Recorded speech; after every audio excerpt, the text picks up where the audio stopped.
Hello and good day. This is Scott with Wet Edge, and I'd like to welcome you back to another how-to video series. And today I'm going to be discussing with my good friend and colleague, Earl Jones, how to start up a pool. We realize that you just made a very big investment, and the applicator has done a great job. And now the startup is very critical to make sure that what the applicator did is validated and will last. This is a very critical and important part in the care and maintenance of the pool.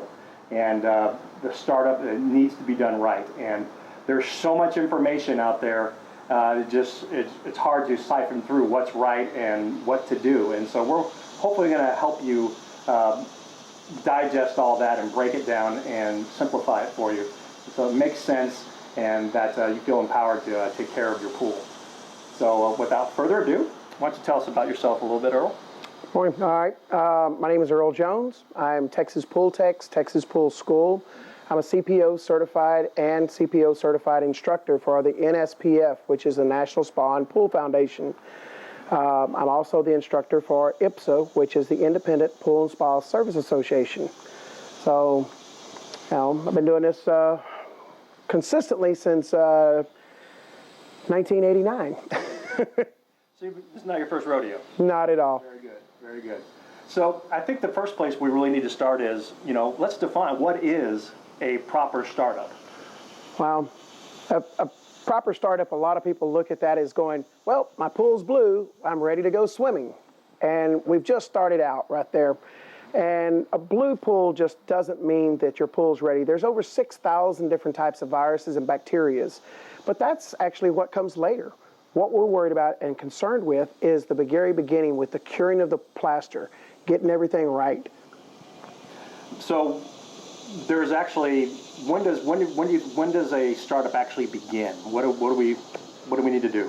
From the time that you actually finish filling the pool to the middle of the skimmers is when we start off stating that that's when day one starts. After it's filled with water, that's when we're actually starting day one. But in discussions we've had, there's actually a step that we need to take first before we even fill the pool with water. Before the pool's even filled with water, you want to test your source water. Your source water is so critical. Many times there's water softeners, there's metals in the water because you have a water well system. Anything of that nature can also alter what's going to happen with the startup of your pool. So testing the water is one of the most critical things you can do. Okay, Arlo, why don't you talk us through a little bit what the importance of testing the fill water and the implications that it has. Okay. Well, as I mentioned, the fill water being tested, actually some of the things you're looking for is actually your minerals, which being calcium, your iron, copper, things of that nature that might be in your pipes. If you're in a water well system, you may have iron pipes, so you're going to have iron in your water, which could cause rust in your pool. You could have copper in your water, so that's going to create stains in your pool if it's not done properly. And then calcium. Calcium is the only mineral we actually want in our pool. It's actually in your plaster dust. So that calcium is something that that's your very first thing that we're looking at when we fill our water and test that water. Okay, so now we've tested our fill water. The job is done. Now we need to fill the pool, obviously. Is there a special order of things that need to be filled? Very much so. Way we can fill the pool? How can we? Very much so. Actually, if you have a spa, the first thing you want to do is fill the spa. The spa is such a small body of water, it'll actually start doing spider cracks if you don't fill it first. The pool, if you have two hoses, you can start with the pool and the spa, but the spa needs to get filled up fast, and that way you don't have to worry about that small body of water. If it fills up last, it'll be so long that it could have spider cracks. So the first thing's always the spa, then putting the hose down close by the main drain, starting your fill up there. And then what about the hose itself? I understand there's a on the end of the hose. Well, especially if you had minerals in the pool, if you had minerals in your fill water, the copper and the iron can be caught by placing a old sock, mostly cotton preferably, because the cotton actually will absorb the minerals. So you want to take and have a cotton sock tied onto the end so that it catches most of those minerals. Okay, very good. Very good. Okay, so now we've filled the spa first. We filled the pool. What do we do next? Well, your next step is actually testing the pool water itself, because you tested earlier for your minerals in the source water, but now we need to check our pH and our alkalinity. These are very important because this is going to make it to where your pool is actually curing properly and whether or not those minerals are going to drop out of solution and stain your pool. And so we tested the fill water, but we're going to test the fill, once the pool's filled, we're going to test the water again, correct? Right. This time we're actually testing the water in the pool. Okay. We want to take our sample actually from 18 inches below the level of the water at approximately elbow length. Okay. And is there a special time period that we have to do that? Do it right after it's filled, or do we wait a little bit? Or? Yeah, typically you want to wait 3 to 4 hours after the water's filled up. That way it has a chance to it's been setting and it's stabilized out. Okay, very good. Okay, once we got our water sample, we're testing it. What are we looking at now? Well, you're looking at your alkalinity and your pH. Your alkalinity is always the first thing that you want to adjust. Your alkalinity makes an anchor for your pH. It creates how quickly your pH will actually change.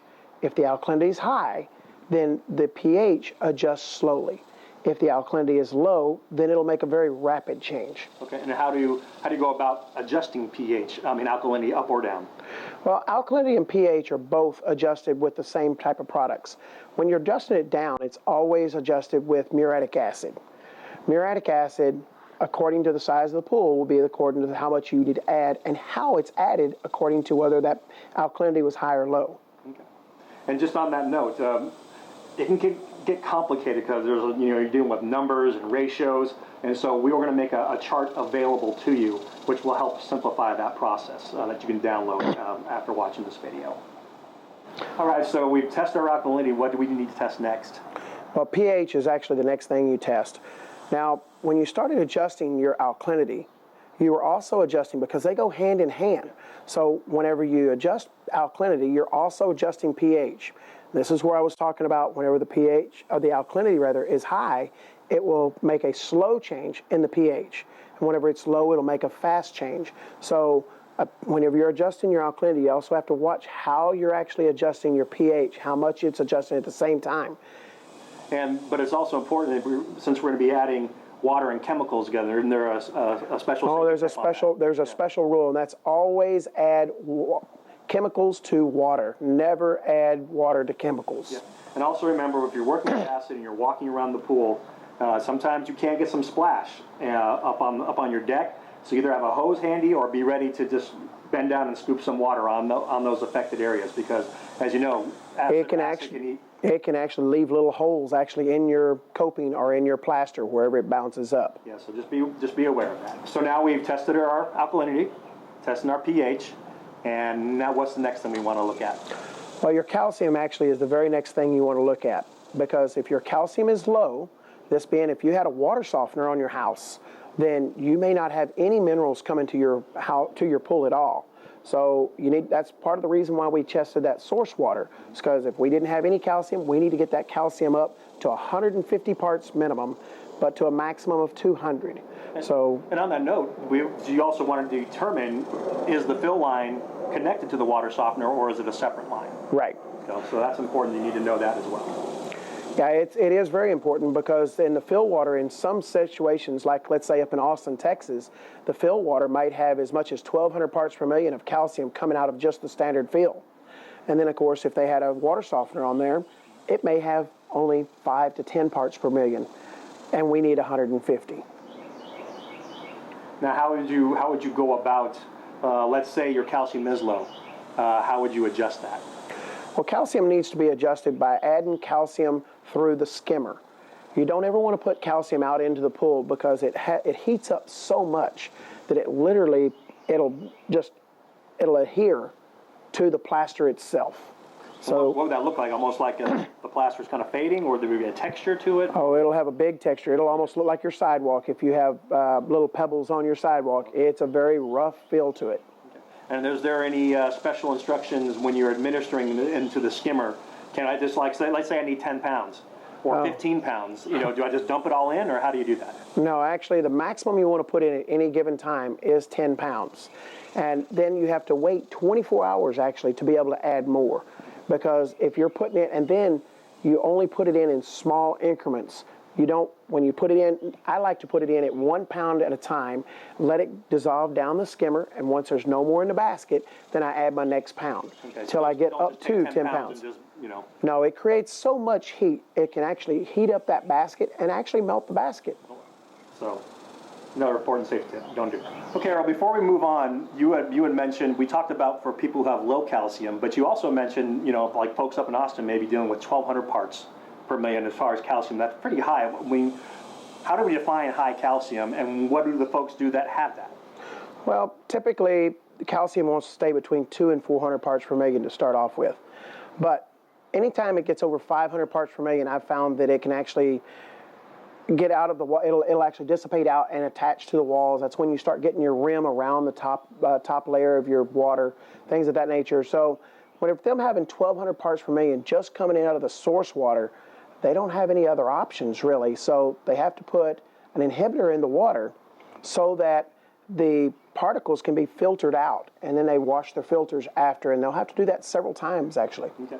And so, because I found sometimes people think the sequestration will take care of the calcium, but the calcium inhibitor is different and separate from a sequestering agent, correct? Yeah, a sequestering agent is for metals. A inhibitor is actually for a calcium, which is also a mineral, but it's not the same type. So it isn't taken care of with a sequestering agent. Okay, and after they've filtered out some of this calcium, they have to remember to clean the cartridges or their backwash to filter. Or backwash, yes. Okay, otherwise it just all ends up either affects flow or it'll just end up back in the pool. Yeah, it'll completely clog up the pores of the cartridges or the filters. All right, so if you see your gauge spiking up, you know, that's probably part of it. So, all right, just a little while ago, you heard me reference sequestering agents. So let's talk about that. Is that the next thing that we need to address? Right. Back in the beginning, we actually tested our source water. That was to test the calcium and the metals in the water. If you had metals, now we need to put a sequestering agent in the pool. What this does is it binds up those metals and allows them to be filtered out. Day one, we've filled the pool. We waited 4 hours and taken a water sample. We tested the alkalinity, tested the pH, tested the calcium, and the metals. Now, I noticed you didn't say anything about checking the chlorine or adding salt or anything. Is there a reason for that? Oh, big reasons. First of all, chlorine. Chlorine will hydrate your plaster too quick and cause spidering. So you don't want to add any chlorine more than just a single tab that's floating in your pool.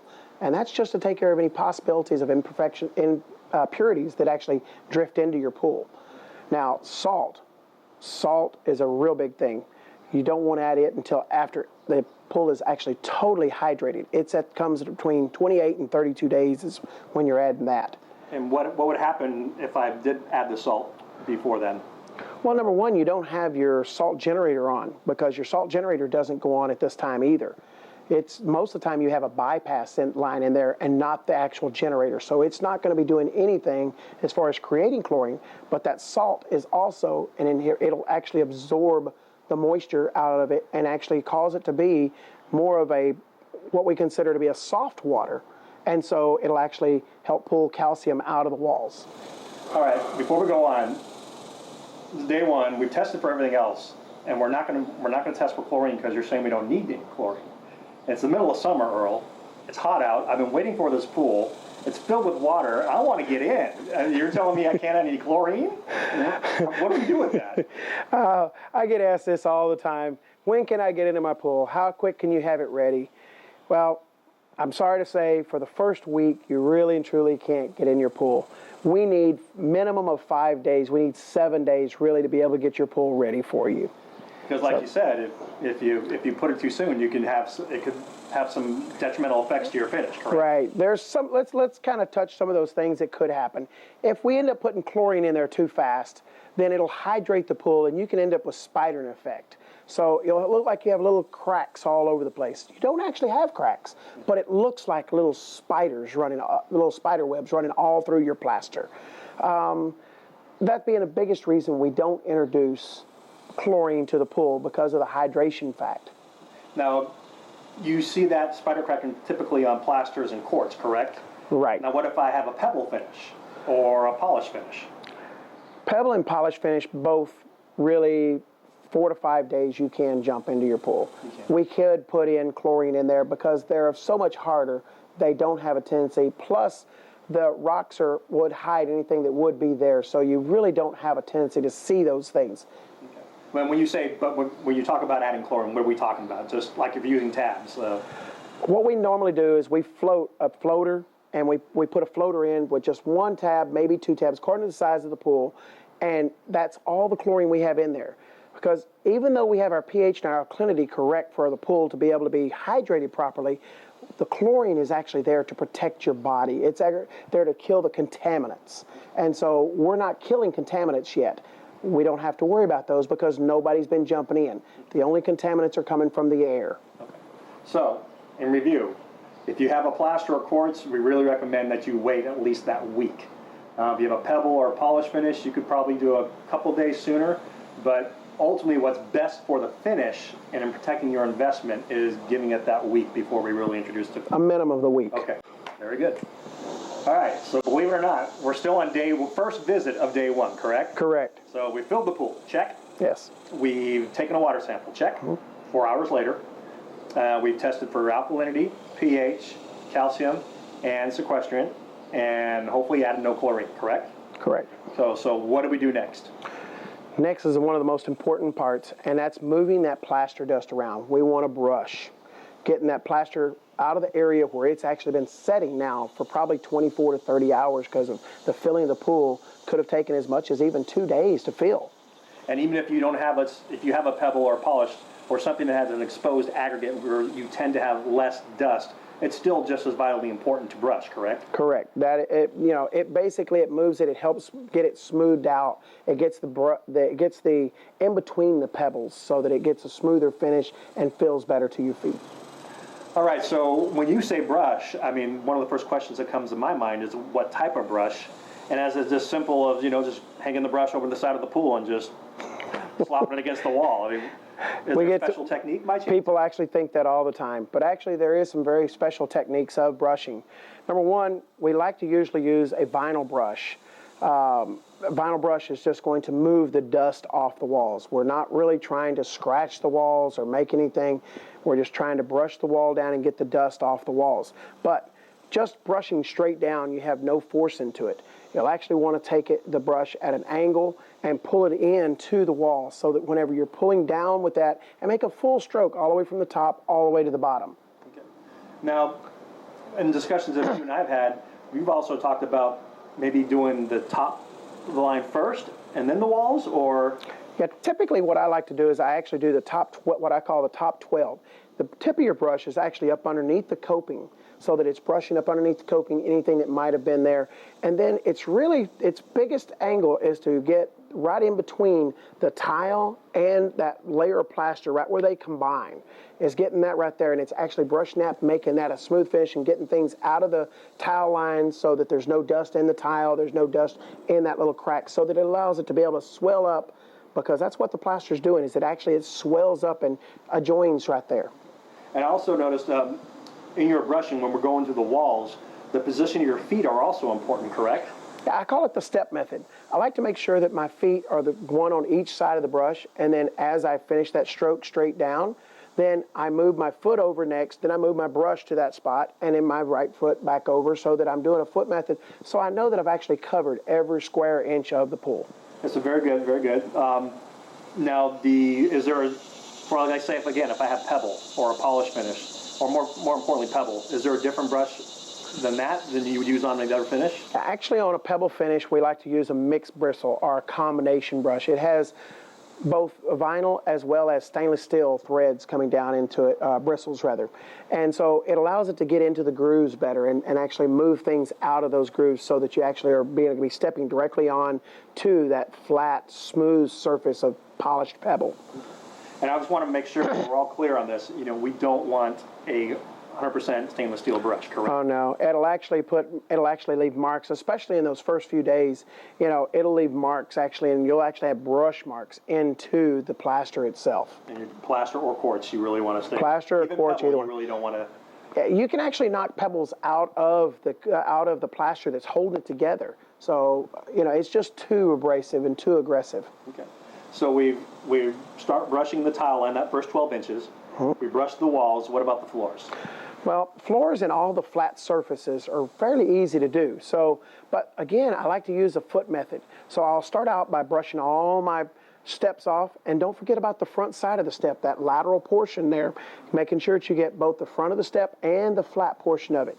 Then also around each one of your return jets, around your lights, all those things are going back and getting done. After you've done your walls, then you concentrate on all the little fixtures around the pool. Then I'm going to be ready, everything's settled down, and I can brush the bottom of my pool, get it all down and get it all bushed up. Now, when you're brushing, there is a specific way to actually brush the bottom of the pool as well. You want to start in the shallow end, going over to the deep, and then pushing that up, because you want to push it towards the main drain or towards your skimmers. Okay, very good. Now, the steps in the shallow end, is it better to try to go straight down, or do you like going sideways on those? Actually, I use a combination. Is there a helpful way of doing those? Typically, I use a combination. I'll go across the steps, and then I'll take and try to come from the very beginning in the edge. I'll put it in the groove, and then kind of push it straight out. I don't go from the outside, because it's hard to get out in the pool and push it back in. Yes. But you want to always be pushing out to the middle of the pool. And so this is right after we've done our test, and we're going to brush just that one time that day, or are we going to come back and try to do it twice? Twice on the first day, twice on the second day, twice on the third day. Okay. And then if we can get an extra one in there, grab an extra pole and do it again. Day one, visit one, we've tested, we've brushed. Are we done with that visit, or is there something else we may need to do still? Well, you could be, but you may still have to vacuum. That would be according to the type of plaster and the amount of dust that's in the pool. If you have a tremendous amount of dust, how do you define that? Well, if you see a big buildup in the deep end because you've been brushing towards the bottom, you may need to vacuum now. Now, vacuuming, you need a specific type of vacuum. This is a vinyl head brush. It has bristles on the bottom and no wheels. Remember, no wheels are allowed to be used in the pool until 30 days. Now, let's say if it's a white plaster, that dust may be hard to see. Or have you found that hard to see in a white plaster? Or I can understand with like a colored plaster or colored quartz, that dust may be a little bit more visible with a white plaster. No, there's never a hard chance to see that. Actually, the dust is always very prominent. Okay. There's generally a light color to it, a light tint of either a yellowish or brown, or just a tint of it. So as you start vacuuming, you'll actually see exactly what stroke. You'll be able to see exactly where you vacuumed each line. And remember to go from one side clear back to the other, and then be very slow about it, because that dust will actually dust up real quick. Escape out the sides. Right. Okay. Well, there you have it. That's just day one, visit one of day one. We got more coming at you. Okay, Earl, we're day one. We've already visited the pool once. Do we need to come back at all of that same day, or can we come back tomorrow or the next day after that? Typically, your next visit wants to be 4 to 5 hours after the first visit. You do want to test the water before you brush, because once you've got that dust up in it, it's going to give you different readings. Your calcium could be different. And I test every time for the first 7 days. Every time I go, I test my pH, my alkalinity, my calcium, and my metals. And what if, and just adjust accordingly if you need to, like say when we put the calcium in at the first visit, what if our reading we still need to add a little more, then obviously we can just adjust it then? Or? Actually, on calcium, you can adjust it for 24 hours. Okay. So when you add it that first morning, you have to wait till the next morning before you can do any adjustments to the calcium. Okay. But the pH and the alkalinity can be adjusted every 4 hours.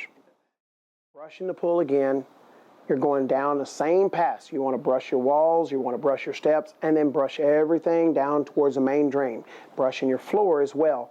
Now, I like to, on my second visit, instead of going side to side, I'll go from the front of the pool, from the shallow, towards the deep this time. So I change up the way I brush my pool.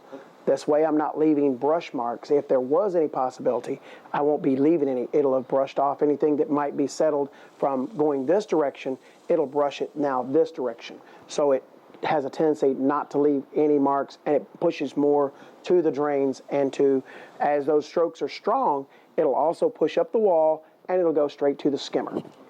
Now, forgive the question, but can you overbrush? I mean, say in between your first visit and you coming back, what if the homeowner were to go out there and brush in between? Have fun. Do it as many times as you want. The more it brushes, the better off it is, because what's going on is your pool's running 100, your filtration's running 100% of the time.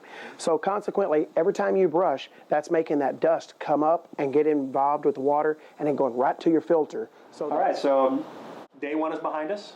Now we're going to look at day 2 and 3. They're very similar. I would very much so. Okay. What are we doing on days 2 and 3? Well, day 2, we get there in the morning and we want to test our water, brush the pool. Now, again, what we want to do is we want to start looking at our pressure gauge on our filter, because this can make a big thing of whether or not, if we had a whole lot of dust, it now can be running that pressure up on the filter. So we want to take it each time we go for day 2 and day 3, making sure that that's not built up too high. Okay. But that's the only addition we've actually got on the first time we come on day 2, is just making sure that we've checked our pressure as well as checking our water and then brushing. In the evening, the second time we come, which would be at least 4 hours after the first visit, checking everything. And then if we need to adjust our calcium, now's the second time that we can adjust calcium. And again, usually about a pound at a time.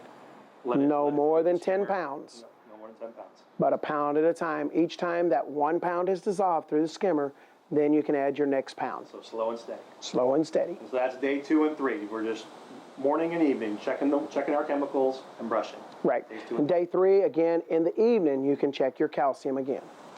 Okay, or we're at day 4. Is day 4 different than days 1, 2, and 3? Day 4 is your next busiest day. Okay. Day 4, we're going to be vacuuming the pool up. So again, remember, we want to make sure we use a vacuum head that has bristles on the bottom, no wheels. That way we're actually brushing the bottom at the same time, because it's got bristles on the bottom. It's actually brushing the bottom of the pool for you. So you're not actually having to brush the pool on the bottom, just the walls. So we're going to test the water again. We're going to make any adjustments we need to. We're going to brush and we're going to vacuum. Now, after we've finished on the first visit on day 4, we're going to go clean our filter. Why do we need to clean our filter? Well, all that plaster dust has now been brushed and brushed and brushed at least twice a day for the first 3 days, and it's been vacuumed up into our filter. Now we need our circulation back. Okay, Earl, you had mentioned about, we got to clean the filter on the first visit of day 4, correct? Yes. Now, does that mean I can just take my hose with a nozzle on and just spray it down, or? No.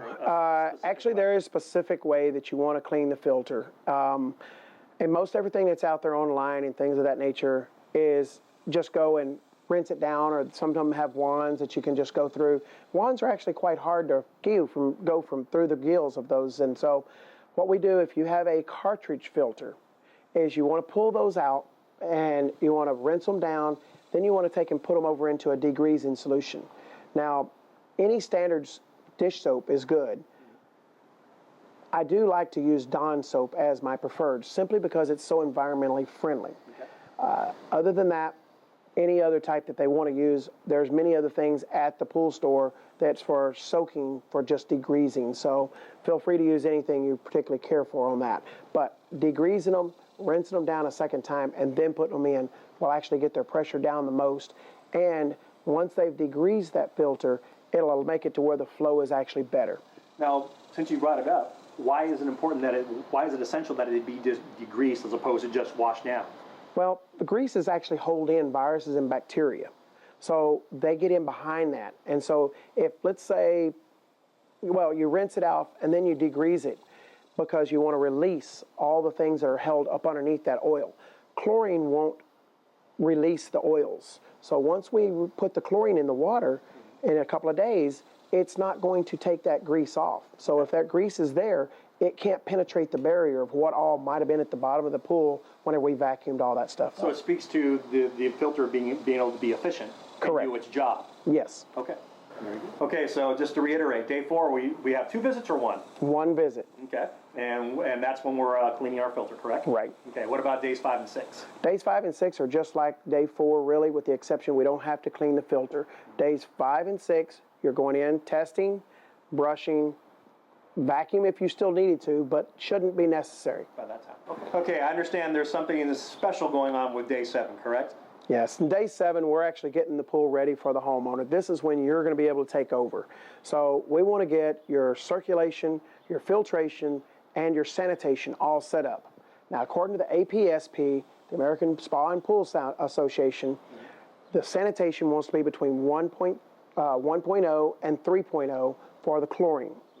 Now, they also want a cyanuric acid to be between 30 parts per million and 50 parts per million. Okay, now you mentioned cyanuric acid. I know sometimes that's a foreign word to a lot of folks. So why don't you briefly explain about cyanuric acid? Cyanuric acid is actually a stabilizer. It's meant to help keep the chlorine in the water, but it can also be detrimental to your plaster. All right, so sanitation, obviously we're going to be using some sort of chlorine, I take it, correct? Yes. Is there any special handling instruction in how we introduce it into the water? Well, actually, our granular chlorine, we actually want to take and put into a bucket of water and then walk it around the pool so that we get a good spread and not any kind of large masses of granular. It doesn't get dissolved. So you want to try to make sure you get as much of that as dissolved so it doesn't go and set on the bottom of the pool. Same thing now when you're taking your floater out. You want to make sure that you don't accidentally drop one of those tabs and let it set on the bottom of the pool. So setting on the bottom of the pool actually could mean just pure 2.8 to 3.0 pure acid sitting there eating your plaster. Your brand new plaster. Your brand new plaster. And this is for folks that just had to jump in the pool before that 7 days and you want to put a little chlorine. So if you do that, use a floater. Don't just throw them into the pool. That's an important safety tip number 3. Okay, Earl, so we've taken care of those folks who have a chlorine pool. What about our friends with salt pools? Whew.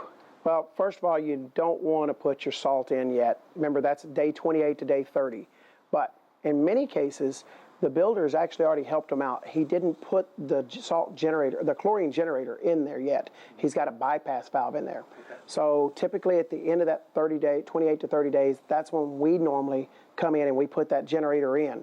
But in the case that they did put it in, remember, don't add your salt, don't plug it in. Leave it unplugged because you will burn the cells out at this point. So if they want, for the folks who have salt pools in, what they have to do is like a tab and a floater to get some chlorine into the pool, correct? Well, actually, it doesn't make a difference with a salt pool, whether you use a liquid or a granular, either way. That still has no effect. Chlorine is chlorine. Okay.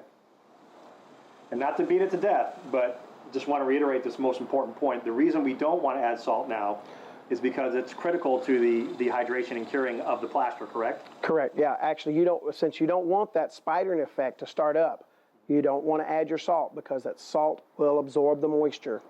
All right, so we've talked about one of the big 3, sanitation. That leaves circulation and filtration. Right. Now, filtration, really and truly, I like to rinse the filters one last time if I had a plaster, standard plaster or a quartz plaster. But now if it was a pebble finish or a smoothed over glazed, you'd have no need for going ahead and looking at that. But there's always... It couldn't hurt. No, it's never going to hurt. And we don't have to do the whole degreasing. It's just, no. This is when we just do it. Spray out the grids, spray it out, bring everything back down, fill it back up. Okay, very good. And what about circulation? Your circulation, according to which side of the equator you're on, you may want your circulation going counterclockwise or whether you want it going clockwise. Now, here in our area, we want it going clockwise or counterclockwise so that it's blowing off your steps and your ledges and everything and keeping that circulation going over and going around so that it's pushing everything around to the skimmers. Unless you have an in-floor cleaning system and they just kind of just pop up. Well, they're the lucky ones. There you go. All right. Okay, so we've addressed the sanitation, circulation, and filtration. We're in day 7. Any other special things we need to pay attention to on this day? Well, this is actually when we test our heater. Now, I do say test our heater. It's not when we're going to go ahead and turn it on for full use. We're not ready to go ahead and jump in and start saying, okay, you can start swimming at this point or heating up your spa. What happens if we, like on a plaster or quartz finish, what can possibly happen if you heat it up? Well, if you didn't have spidering before, you may have it now. So if there was still metals in the water, then because the water heated up real quick, then you could have drop out and stain your spa. If there was too much calcium in the spa, if you weren't watching that, then you could have leaching out of calcium in your spa. Okay. And why couldn't we test the heater sooner? Why day 7? Well, plaster dust was still in the pool. So days 1 through 4, remember we were just testing and balancing and brushing. Day 4, we actually finally vacuumed the pool, really probably for the first time in most situations. But we vacuumed it, we've got everything clean, and then we possibly rinsed out our filter again one last time, getting our circulation right, and now we know that we're not penetrating any dust back to our heater core. Because what happens if that dust does get in there? Heater dust can basically clog up the lines in there and make it to where your heater's not going to heat properly, or it will overheat and cause that area to actually have a meltdown. And even before you used it? Even before you used it. So, you can ruin your warranty actually within the first 24 hours. Okay, so that's why we wait until day 7. Right. Now what if I don't have a plaster or quartz finish and I have like a pebble finish or a polish finish? Do you think we're probably a little safer? A lot safer as far as the finish goes. Okay. You also didn't have as much dust because the dust doesn't in there because they had an acid wash on the finish. So much easier to go with and be able to use your heater now at this point. Okay. So use discretion. I mean, ideally, from our point of view as a manufacturer, if you can give us the 30 days, fantastic. But just use your discretion. I would not recommend if you have a plaster or quartz, but you're a little safer with a pebble or a polish finish. We got through our first week, days 1 through 7. What about what are we taking from here? Is like day 8 through 14? Are we? Yeah, day 8 through 14 are all pretty much the same. We go up, we test the water, we brush the pool still, walls and the floor, making sure that you've brushed the front sides of the steps and inside your spa on those straight levels in there. Those are also still considered your walls. And then around your fixtures, around your returns, around your light, inside your skimmer. This is also another big area that we really hadn't talked about. So inside your skimmer is another thing. And I'll show you later how to actually properly brush that. But the big thing on your chemical testing here on day 8 is usually, your pH and your alkalinity can change all the time, and you'll always be adjusting those. But right now we want to pay attention back to our calcium. If you had it on the lower side of 150, Wet Edge prefers for it to be approximately 200 parts per million. Yes, we do. So we want to make sure that we increase it now at this time on up from that 150 up to 200 parts per million, so that we're just, and then the next time after that we have to check it is once a month. Very good. So just be vigilant. Just get out there every day and check your chemicals and brush the pool. Yes. Okay, Earl, we've covered the first 2 weeks of the startup, correct? Right. And we both agree that these first 2 weeks are the most critical time in the startup process, correct? Correct. Okay, so right now I just feel compelled that we make sure we communicate that you need to understand and know for certain what you've paid for as far as in the contract with the builder and or the applicator, if this is a remodel, how much they put in the bid for their involvement.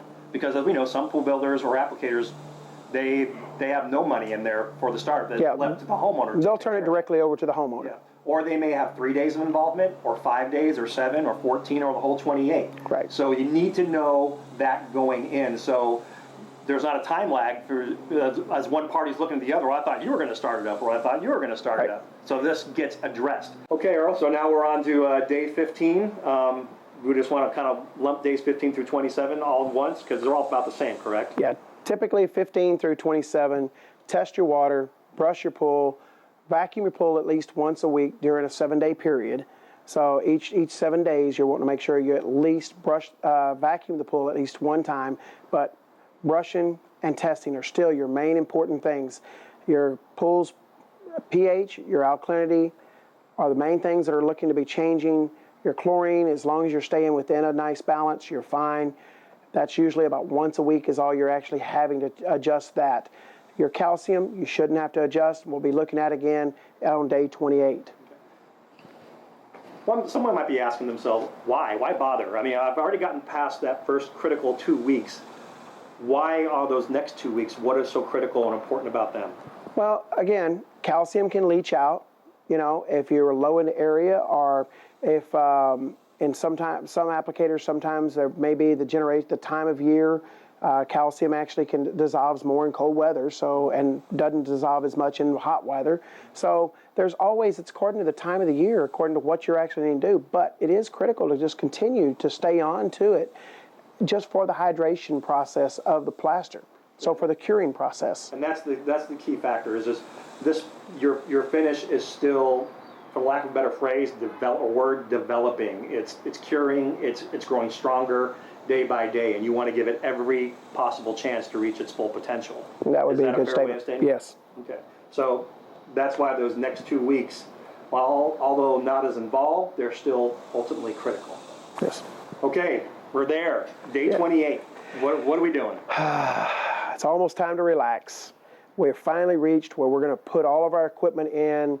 Our cleaners are going in the pool. We're putting on our salt cell. We're adding salt to the pool. I need to back up there. Okay. We add the salt in the pool, but we don't want to turn our chlorinator on. It has to actually dissolve in the pool and stabilize first. Okay. Then on day 29, we'll actually install or turn it on the salt cell. Okay. So that's 24 hours to let that salt adjust. Okay. And is there a special way to administer the salt? Can I just take it and just broadcast it out into the pool, or? Well, as long as you're broadcasting it really well, we don't want it in big clumps. But typically what we do is most of the bags is we like the Aquasalt brand because it's a clean brand. Now, we cut the bag across the top, and then we take and pour it, and we walk it around the pool, each bag, so that we're doing it, developing it completely. Now, then after we finish putting all the salt in, we'll take a brush and we'll brush that salt in so that it makes sure that it's completely dissolved. We don't want it to set in one area because salt is still hydration, so it can pull out and it can cause lighter areas in the plaster. Okay. And when we brush, are we trying to brush it all to the main drain, or are we just trying to stir the water up at this point? Stir the water, make sure that the salt is actually completely dissolved. Okay. And to the point where you can't see it anymore? Or is that? Typically, that's about what it would mean. It's just as long as you can't see the salt, you're done with brushing it. Okay. And then after that, that puts us on a more of a just, instead of an everyday schedule, we'll be moving everything to once a week. Everything to once a week, where now all we're having to do is either have a cleaning service or having ourselves go out there once a week at least, brushing the pool, testing the pool, vacuum the pool, then also looking at our skimmers, because remember, circulation is still very important. So we want to make sure that our skimmers, if you've got a lot of trees around your pool, make sure you keep those skimmers really cleaned out well. So that may be a more than a once a week type activity. Many times that is 2 or 3 times according to the time of year. Yeah. Okay, very good. So yeah, that's it. We've walked you through the startup process, and now you just care and maintenance after that. Hope you enjoy your pool. Yes. Thank you again so much for joining us. Hope you found it helpful and enlightening. And as always, thank you for choosing us at Wet Edge, your pool finish resource.